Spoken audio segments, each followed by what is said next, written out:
Papa, tu crois que les robots ils vont diriger le monde? Et si tout devenait plus facile pour vos achats? Et si vous n'auriez plus à faire la queue? Et si une tâche qui pouvait prendre plusieurs heures ne prenait plus que quelques minutes? Et tout ça pour le même prix. Amazon souhaite devenir l'intermédiaire unique entre toute personne voulant acheter un produit et toutes les sociétés voulant vendre. Ils sont en passe de réussir ce pari, surtout avec le nouveau type de magasin tout automatisé qu'ils se préparent à lancer partout dans le monde. Des magasins sans humains ou presque, uniquement contrôlés par des robots et des algorithmes. Ça fait flipper? Eh bien sachez que ça arrive plus vite que vous ne le croyez. Et le pire dans tout ça, c'est qu'avec cette innovation, nous risquons d'être remplacés, mais surtout, nous avons de grandes chances de l'apprécier. Vous êtes sur la chaîne du disrupteur. Attachez vos ceintures. Vous en avez sûrement entendu parler, mais peut-être que vous ne connaissez pas ce nouveau type de magasin révolutionnaire et innovant qui va sûrement être présent à tous les coins de rue dans un futur proche. Amazon Go. Amazon décrit Amazon Go comme un nouveau type de magasin sans paiement requis. En gros, un magasin où vous n'aurez jamais à faire d'interminables files d'attente pour passer en caisse. Le magasin fonctionne avec une application Amazon Go. Avec celle-ci, vous récupérez un QR code qui vous permettra d'entrer dans le magasin. Pour être identifié, vous devez vous connecter à votre compte Amazon. Il vous faut donc impérativement avoir un smartphone et un compte Amazon. Une fois dans ce magasin où l'on ne passe jamais à la caisse, vous choisirez ce que vous voulez et vous sortez. C'est tout. Ah oui, bien sûr, vous êtes débité des produits avec lesquels vous êtes reparti. Amazon appelle cette expérience d'achat le Just Walk Out. La technologie d'Amazon permet de détecter quand les produits sont pris ou retournés sur les étagères et garde une trace de ceci dans votre panier virtuel. La simplicité du parcours client a de quoi séduire et surtout la technologie vient gommer l'un des principaux irritants, le passage en caisse. Bah oui, aucun client dans l'histoire du commerce n'a jamais dit « je veux faire la queue pendant 15 minutes ». Lorsqu'il existe un groupe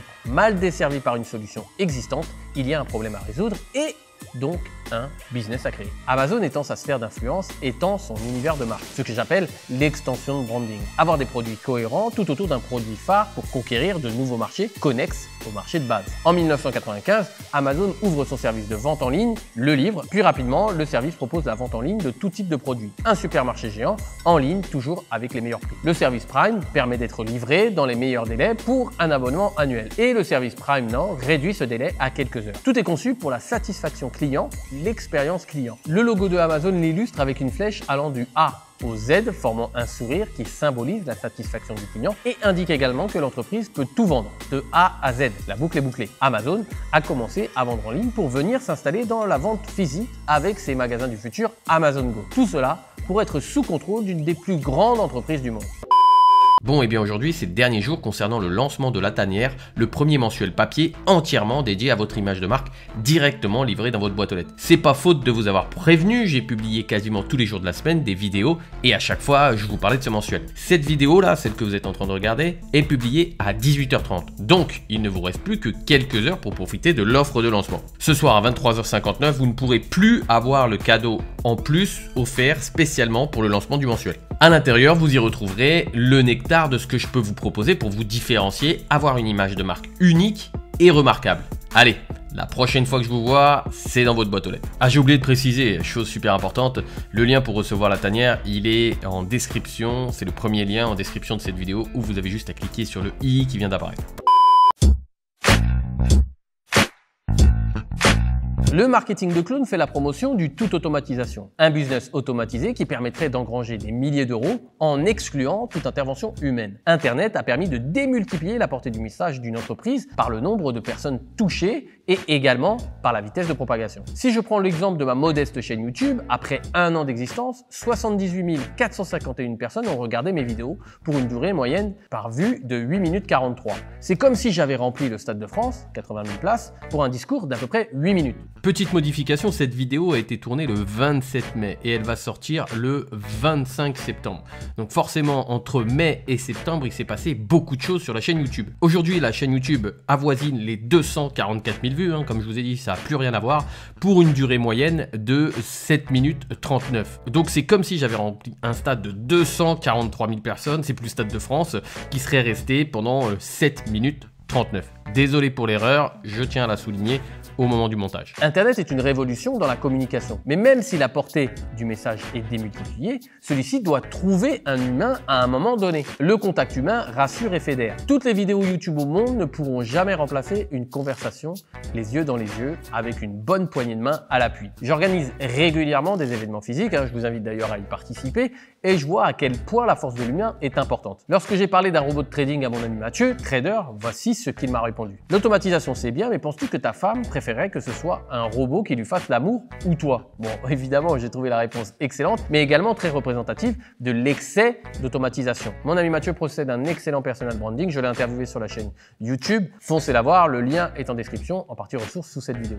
Vous allez voir, c'est un personnage qui a su exceller dans son personal branding. Coupler l'être humain avec l'automatisation, ça c'est puissant. Lorsqu'une personne s'inscrit pour assister à mon cours en ligne, c'est le premier lien en description de mes vidéos YouTube. Si vous n'avez pas vu l'atelier, foncez, hein, le lien il est juste en dessous. Je peux voir son parcours exact. Sans entrer dans tous les détails, il me faudrait plusieurs heures et après tout, le marketing n'est qu'un outil. Je peux voir exactement ce que le prospect a réalisé comme parcours. Comme mon atelier est segmenté en plusieurs pages, plusieurs vidéos, je peux très bien observer où le prospect s'arrête. Je déclenche alors un SMS automatique si son parcours est avancé pour lui proposer un entretien téléphonique. Et seulement à ce moment précis, je prends le relais. L'humain prend le relais sur la machine. Celle-ci permet de faire une sélection des prospects les plus engagés et les plus concernés. Ma plus-value d'être humain sera donc plus efficace sur ces personnes. Dans ce cas précis, mon intervention est nécessaire, mais pour une caissière, est-ce vraiment une plus-value? Bon, on en parlera plus en détail de la caissière dans le chapitre suivant, fantasme versus réalité. Les algorithmes et les machines sont déjà tout autour de nous. Le monde avance de plus en plus vite. La société suédoise 32M propose à ses employés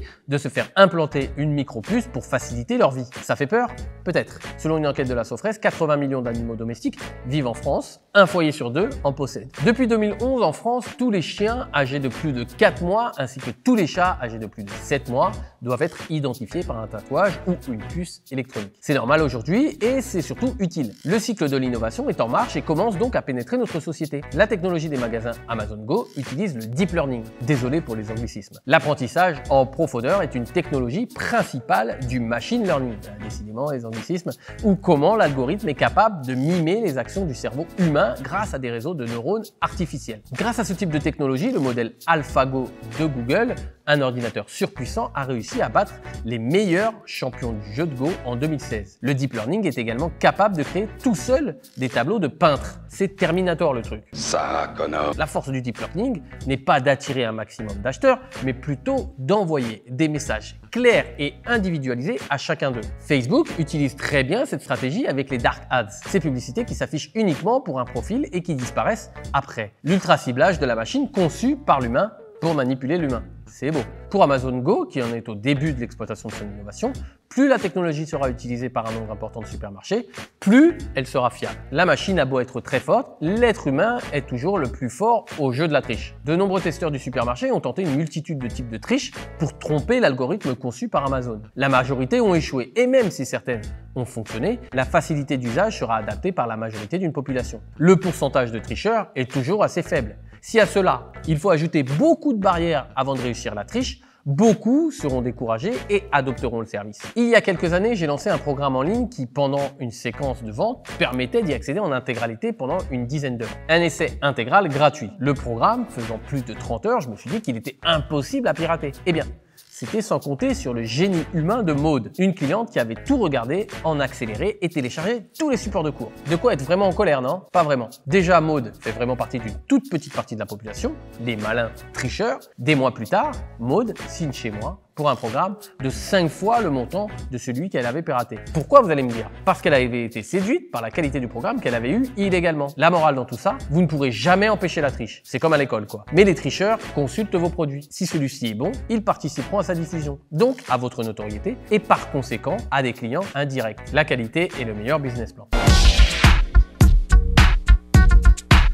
Moi, je ne veux pas de relation avec des robots, je veux des êtres humains. Bon, ça, c'est le raccourci facile d'une personne qui réagit d'abord avec ses émotions et non avec sa raison. Pour que tout business fonctionne, la raison doit être supérieure à l'émotion. La réalité supérieure au fantasme. Il y a ce que veulent les gens et ce qu'ils pensent vouloir. C'est une légère nuance qui fait toute la différence. Si on avait écouté les émotions, on serait encore à cheval et on compterait avec des bouliers chinois. Parce qu'après tout, l'industrie automobile a changé la donne et les ordinateurs ont fait ranger les bouliers. La disparition inéluctable de la caissière fait gagner du temps, mais elle pourrait faire disparaître le lien humain et certains emplois. Ok, levez la main si vous avez déjà eu un lien humain approfondi et intéressant avec une caissière. Ça se résume à « c'est combien? Je peux avoir des sacs? Merci, au revoir ». Lien humain super enrichissant. J'imagine le même genre de lien avec mon fils de 6 ans. À coup sûr, son intellect grandirait de manière très rapide. Lien humain égale fantasme. Oui, mais Franck, On va pas se faire remplacer par des robots quand même, nom d'un bachibouzouk.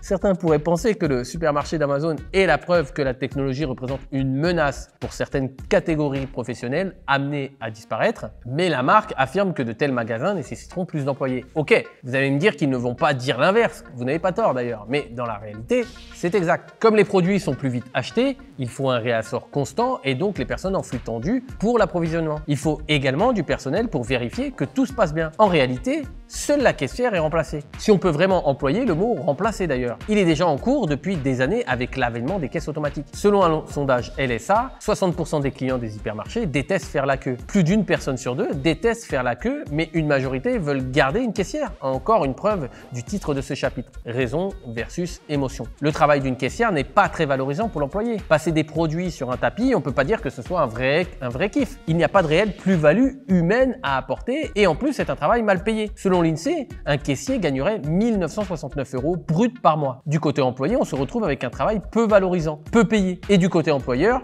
le coût humain est élevé avec des arrêts maladie, des congés ainsi que des employés pas très consciencieux. Sans compter que les flux, même s'ils sont optimisés au maximum, comportent des problèmes. La caissière peut attendre le client et le client peut faire la queue. Dans tous les cas, la marque perd de l'argent. En 2019, 271 000 caissiers ou hôtesses ou de caisse sont recensés en France. Ils représentent environ 25% de l'effectif de la grande distribution alimentaire. Ce chiffre décroît de manière exponentielle. C'est le principe de la destruction créatrice évoqué par l'économiste Joseph Schumpeter. Les emplois qui seront détruits ici se créeront ailleurs. Les magasins de Amazon Go ne sont pas des supermarchés sans personnel. Ce sont des magasins qui fluidifient le parcours client et donc son expérience client. Mais le personnel est bel et bien présent entre le nettoyage et la maintenance de la surface de vente, mais également derrière la technologie pour pouvoir la gérer. Lorsque vous avez un savoir-faire, vous devez le faire savoir. Amazon l'a bien compris et place l'expérience client au cœur de son process de vente. La société ne cesse d'innover pour proposer le meilleur à ses clients et les habitudes changent au fur et à mesure que les couches d'adoptants de la technologie évoluent. Il y a quelques années, photographier un produit dans un magasin pour comparer ses prix avec les offres sur Internet était très mal vu. Et aujourd'hui, c'est monnaie courante. Si cela facilite le client, il l'adoptera. Le bénéfice client est énorme pour Amazon Go en comparaison des autres supermarchés. Ne plus attendre dans un monde où l'on ne supporte plus l'attente, c'est super bien joué. Bon, c'est bien beau tout ça, mais nous ne sommes pas prêts de voir débarquer tous ces magasins en nombre. Les expérimentations sont coûteuses et il faut convaincre les early adopters selon la courbe de Everett Rogers sur la diffusion d'une innovation. Amazon opte pour une symbiose du réel, les magasins, avec le virtuel, smartphone et application. Les robots vont certainement remplacer les tâches les plus ingrates et mal payées, ou voire même se mélanger à eux. Pour ma part, j'essaie d'utiliser ce type de service avec du recul. Je suis un amoureux des comics, style Spider-Man ou les X-Men. Jusqu'à peu, je commandais toutes mes bandes dessinées sur Amazon. Suite à une vidéo de Thomas, libraire que je suis sur YouTube depuis des années, j'ai remis en cause mes achats. Dans cette vidéo, il explique simplement et rationnellement que le meilleur moyen de supporter son travail est d'acheter chez lui, sans passer par la facilité Amazon. Et tout simplement que si tout le monde commande sur Amazon, tous les petits libraires comme lui disparaîtront. Et leurs conseils avec. Amazon nous facilite tout, mais la responsabilité de l'acte d'achat nous revient. À méditer.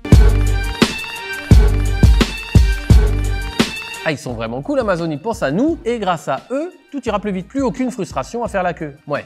Enfin, sympa, c'est vite dit. Le réseau Amazon Go se compose actuellement de peu de magasins à travers les États-Unis. Le produit est en phase de test auprès d'une petite partie de la population. Pour l'améliorer, et aussi surtout parce que ces épiceries sont un excellent moyen pour Amazon de tester de nouveaux comportements de consommation, imaginez un magasin qui traque vos moindres faits et gestes, tout est passé à la loupe. Prise et manipulation de produits, hésitation, temps de regard posé sur le produit, temps passé dans le magasin. Tous ces éléments constituent des datas à analyser pour augmenter le chiffre d'affaires de la société en ne proposant que des produits qui apportent le maximum de satisfaction aux clients. C'est un échange pour une solution pratique, gain de temps. Amazon, c'est tout sur nos comportements de consommateurs. Ça peut paraître choquant, mais c'est exactement le même principe que les réseaux sociaux qui vous servent ce que vous aimez. Vous likez plusieurs posts du même type, Facebook vous montrera de plus en plus de types de posts. Vous regardez plus longtemps un type de vidéo, Facebook vous mettra sous le nez le même type de vidéo. Le but, que vous restiez le plus longtemps possible sur la plateforme. Plus vous y restez, plus vous verrez de publicité. Facebook est gratuit parce que vous êtes le produit. Ça fonctionne pareil avec tous les autres réseaux sociaux. Le militant internet Eli Pariser appelle ce phénomène la bulle de filtre. Vous vous retrouvez dans un monde aseptisé qui ne pense que comme vous,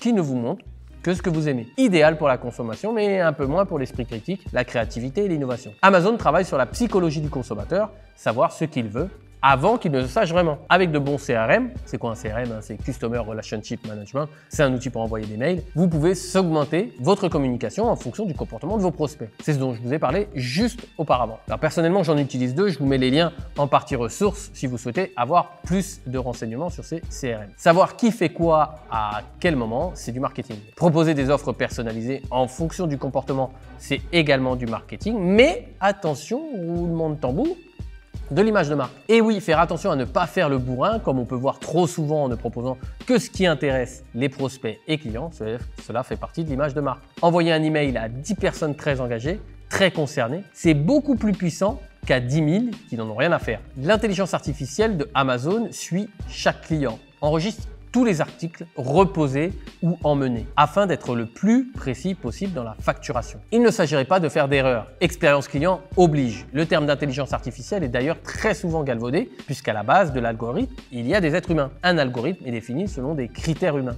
les développeurs. Ce shopping plus intelligent, plus obsessionnel et surtout omniprésent, attire également le regard de nombreux concurrents. De nombreuses solutions sont testées à travers le monde. Le Smart Cart est un chariot intelligent muni d'un GPS, comme pour la voiture, mais pour votre caddie. Vous tapez votre produit et votre chariot vous guide. Là aussi, c'est un gain de temps, mais à la différence près que c'est l'humain qui manœuvre la technologie et non la technologie qui manœuvre l'humain. C'est quand même une nette différence. Même si le magasin doit être adapté à ce caddie intelligent, la technologie est bien moins onéreuse que celle employée par Amazon. Mais sauf qu'Amazon a une puissance de frappe conséquente. La Chine n'est pas en reste. Alibaba généralise le paiement par reconnaissance faciale. Plus de carte bleue, plus de smartphone, juste votre tête. Partout dans le monde, les entreprises de la grande distribution se lancent dans la bataille du gain de temps pour leurs clients.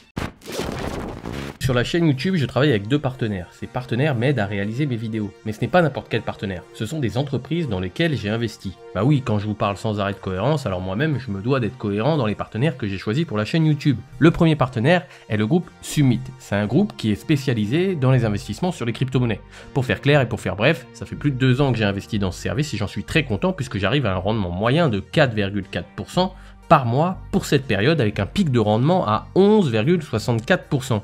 Plutôt pas mal, voire même très intéressant. Pour en savoir plus sur le groupe Summit, vous avez un lien dans la description de cette vidéo pour aller sur le site, ainsi qu'une interview sur la chaîne qui parle en détail de cet investissement et des crypto-monnaies en général.